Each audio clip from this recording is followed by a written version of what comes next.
Hey guys, Drifter here. Welcome to Apex Legends Season 2. As you can see from the main menu, this season's theme is Chaos, because even the main menu here is pretty much destroyed. We're going to be taking a look at the Battle Pass today, all of the things in it. We're also going to be taking a look at the new character skins, the new options, the new challenges. We'll be taking a look at the map. We'll be talking about the Leviathans. We're showing off the Lodestar Wattson gameplay.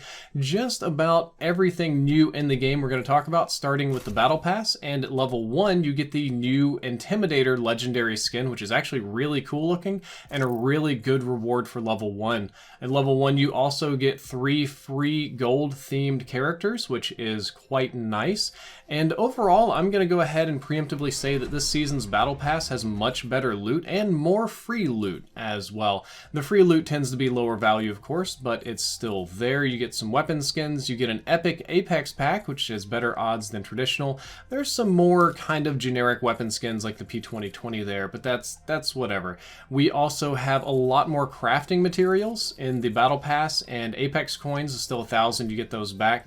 There are more loot ticks, which is good. More weapon skins overall, albeit lower tier. The art that you get is of, in my opinion, higher quality art. And they're just, this is just a much higher quality pass. Last time people were really upset because the loot wasn't very good, it wasn't really worth grinding for, but this time I don't think that's the case. This time I think that there is much better overall total loot to grind for. We're getting near the end here. At level 30 you get a Wattson skin, more crafting materials, more guns, more voice lines, a Kraber skin of all things, which is kind of surprising. And you can see these coins and crafting materials are all the way through the Battle Pass, just about as far as you can go. See, look at that art. The art looks much better. We got the gold loot tick at level 50, which gives you at least one legendary item, if not better. More weapon skins, more art throughout here, more or less, more crafting materials. We're going to go ahead and move on through to the weapons, and there's a few other surprises in store. I skipped over one of the falling emotes, or the pair dropping emotes, but we will get to those. I'm just showing off all the weapon skins and things that you want to see. There we go. There is a, what's it called, a skydive emote where Octane does his full circle and run around. There's a lot of those in the Battle Pass, though they tend to kind of start after level 50. The Molten Lava skin for the Alternator looked really good in my opinion. It was animated. We have the Jade Tiger Octane, which you can only get from the Battle Pass and not from the regular game. And here near the final level, there's a lot more skydive emotes. You got High Friends with Pathfinder, you got a Mastiff skin, you got new music that you can change. There's a totally different options menu for music now, more crafting materials, experience that we don't need, the Grace Fall for good old Wattson, who we will be showing off soon. And now in the very last section, the things that you all want to see are the level 100 and the bonus rewards. Well, that is going to be the new R301 skin, which we will show off right now. The Iron Rampage, absolutely beautiful looking gun, and if you get up to level 110, it turns into the Gold Rampage, which in my opinion is much better looking.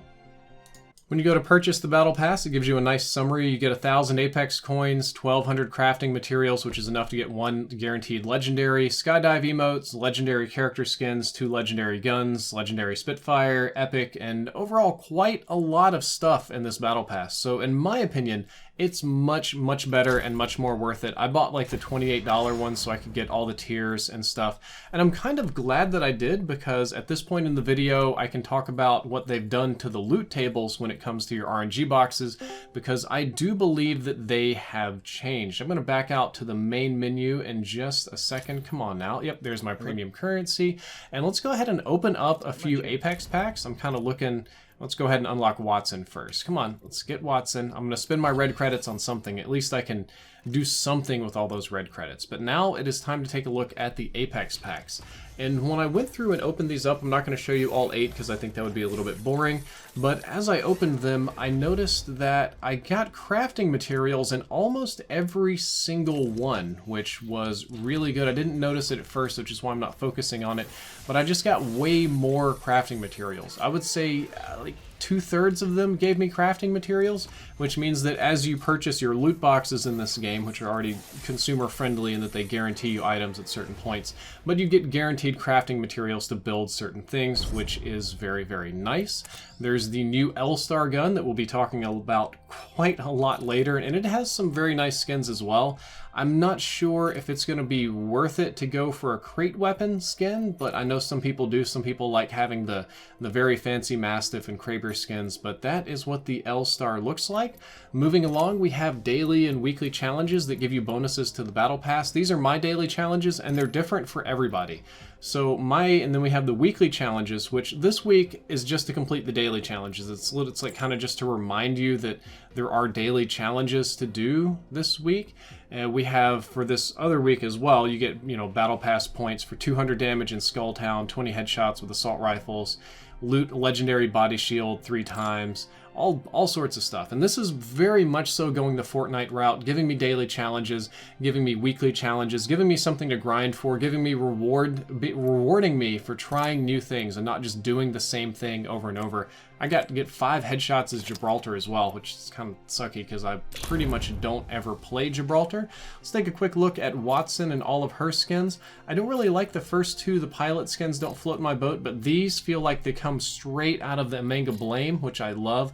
Personally, I like Strange Attractor the best. If I were going to rock a Wattson skin, I think that would be the one for me to go with. And the other ones are more basic, but by no means bad. She has the 2 finishers that you've already seen in the trailer, so nothing is really unique or different there. Don't have a whole lot to show off. And finally, I wanted to show you the View Stats page. You can now see your lifetime stats in this game. You can see what you've done, Season 1, Season 2, kind of how you perform overall. These are my stats. So that's finally available, thank goodness, because before I didn't really know what my stats were or how it compared to anybody else. And we're about to swap over to the actual gameplay sections, but before we do, I wanted to let you know that I'm going to be visiting the Gamers Bay in the Cayman Islands. This is a huge, enormous, like I'm talking an absolutely colossal video game convention that takes place in the Cayman Islands, which is why it's the Gamers Bay. I'm going to be there with Team Martin. There is a link down there in the description where you can get tickets. There's also their Twitter, which you can follow. And if you live in the Caribbean Islands, or if you want to take an interesting holiday in a couple of months, I encourage you guys to come out and visit me there. But let's step into the gameplay. The very moment that you get into the map, you're going to notice that the Leviathans, which are the giant dinosaur things, are here and they are stamping around everywhere. You're also going to get to see that there are care packages falling, which we're going for immediately here. The game starts off with care packages and there are Lodestars in those care packages, and we'll be back to those in a minute, but I think it's important to answer a lot of dinosaur related questions, such as, can you land on the dinosaurs? And the answer is no. The Leviathans do not like having parasites or guests on their back. It's kind of like a high cliff or a mountain you just slide off. Pwn Stars got stuck for a little bit. They stamped around the map and destroyed a lot of stuff because Crypto sabotaged the repulsor, and repulsor, it's down so all the creatures can kind of come back on, and there's a lot of destroyed areas in the map. This is just below repulsor. This got completely stomped into the ground and obliterated. We're about to swap over to a new area which you may recognize. This is where Bridges used to be. This is the most epic part where you see the giant Leviathan. Bridges has been replaced by the Box, which is kind of like a giant multi-layer bounce house. It's really good for Pathfinder and also really, really good for Wattson. And of course, they don't just sit there and do nothing. I kind of didn't believe it, but the dinosaurs can actually step on the map and crush you. They move about once every 2 ring movements, and if you find yourself in a bad position, you can absolutely get stepped on and just, it kills you instantly. There is no surviving that. So try not to get stepped on by the Leviathans. That's just a pro tip I've got for you. I'm going to go over some of Wattson's abilities really quick. Her basic ability, her Q or quick ability, is she puts down these barriers. They zap your shields and stun you pretty good, but they don't do a whole lot else. And I'm gonna go ahead and go a little bit off topic because the enemy landed on a care package and got a level 1 L-Star, and you're about to see some crazy stuff. The Lodestar is so powerful, it just shreds my health instantly.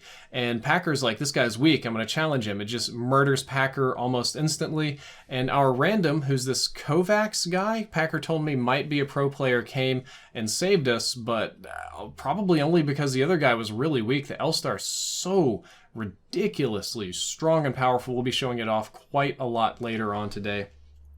Apparently they didn't fix the connections either, because this guy killed me while I was behind him. There's clearly some lag issues in Apex Legends still, so I just thought you should see that as well. So moving along, let's talk about Wattson. And this is where I'm going to get a little bit more negative. I'm not a big fan of Wattson. What happened here is we tried to get the care package, and now I'm kind of running around like a maniac trying to find weapons. And I was thinking, you know, Wattson's kind of like Caustic, right? I've got this barrier that zaps people. I've got these abilities. Maybe if I don't have a whole lot of weapons, I can make do. And unfortunately, I don't think that's really the way to go about it with her. She's very much, she's less combat focused even than Caustic. So anyway, you can hit Q and set up these barriers. You can set up to 4 of them at a time. They have quite a long range. I'm like trying to like catch this guy between them, and you can just chain them together. You can't chain them off of enemy barriers. Enemy barriers will show up as kind of like a pinkish purplish color. I can't see colors very well. And I'm like, come on, come chase me. Hold up, let me put one of these things down, and then I connect it to my other thing, and now I'm ready for you to come chase me, but you won't, because there's no reason to, and that's very frustrating. Those are definitely best done if you set them up indoors. Outdoors, they're kind of useless because nobody will ever walk into them.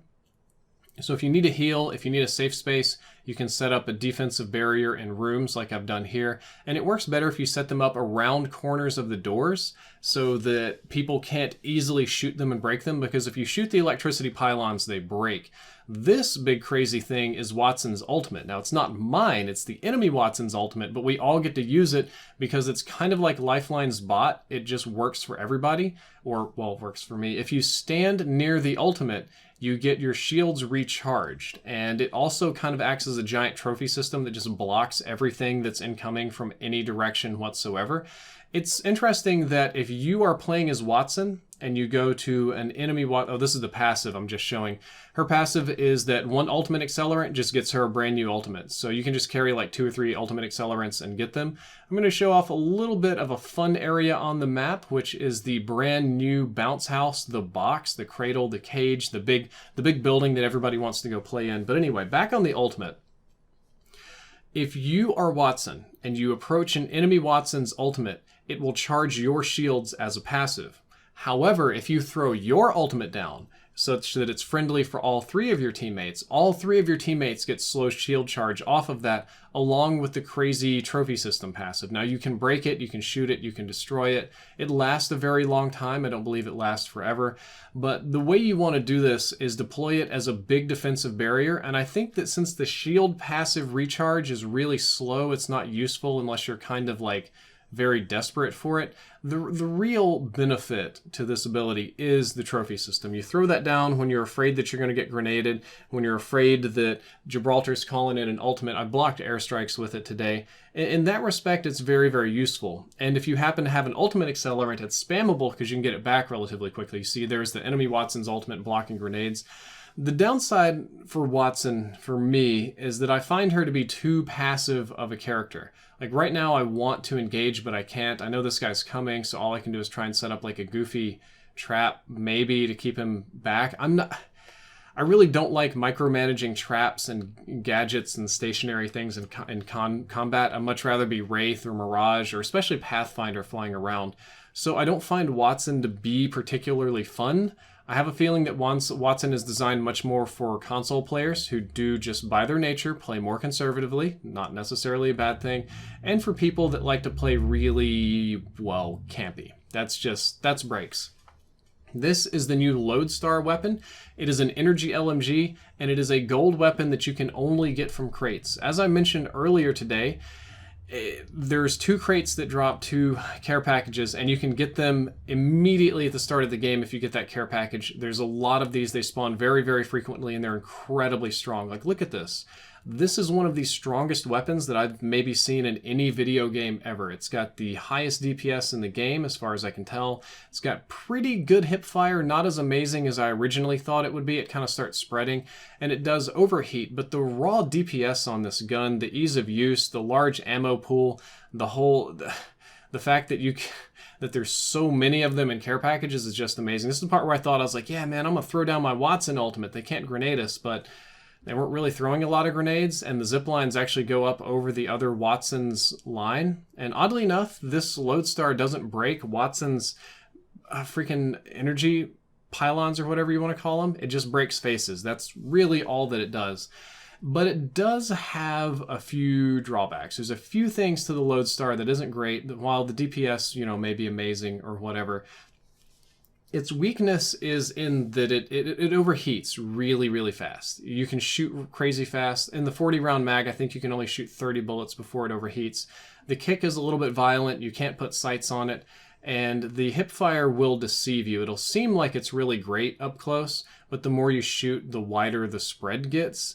And your ammo capacity is limited. So it's like, oh man, I get this awesome gun with a huge mag and a ton of ammo. That's great. But you're going to just completely burn through that ammo in a very short period of time.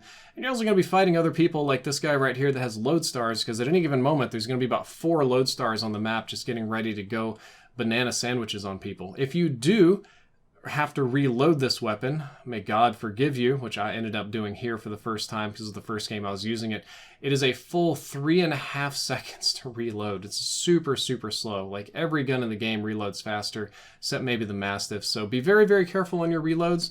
A few other things very briefly here that I wanted to show off is that there are 2 new hop-ups that you can equip that are both very useful depending on the situation. The first one is Disruptor rounds. You can put that on the RE45 and the alternator. They chunk shields faster. It makes your gun deal more damage against shields. Similarly, the P2020 and the Mozambique have hardpoint rounds, which deal significantly more damage to health but don't really affect shields. And there's a dragon that you can kill. Well, I should say that you can climb the box to get up top, but because we're humans, the first thing we did is we killed the dragon. I guess screw nature, right? Global warming is awesome. Can't wait to have beaches in the Arctic. I'm going to webcam only here at the end of the video. The patch notes were huge, and there's lots of stuff that I wasn't able to get footage of. Briefly, there's a ranked mode that I haven't even touched yet. Energy weapons have extended mags. There were buffs to the alternator, the flatline, the P2020, surprisingly buffs to the Kraber. There was a buff to the choke specific to the triple take, so the triple take charges faster. And supposedly, there's new gold weapons in rotation too, such as a gold P2020, gold Mozambiques, gold RE45. I haven't seen those yet. I don't have footage of them. It's a crazy day. All the YouTubers are out there racing to get the first guides done and stuff, and I'm definitely in that boat of people racing. So those are the things that I missed, but otherwise I hope you enjoyed this informative video. If you did enjoy it, you could like, favorite, subscribe, leave a nice comment, check out the Gamers Bay Cayman because you'll see me there, and I will have more Apex Legends content later today. Drifter out.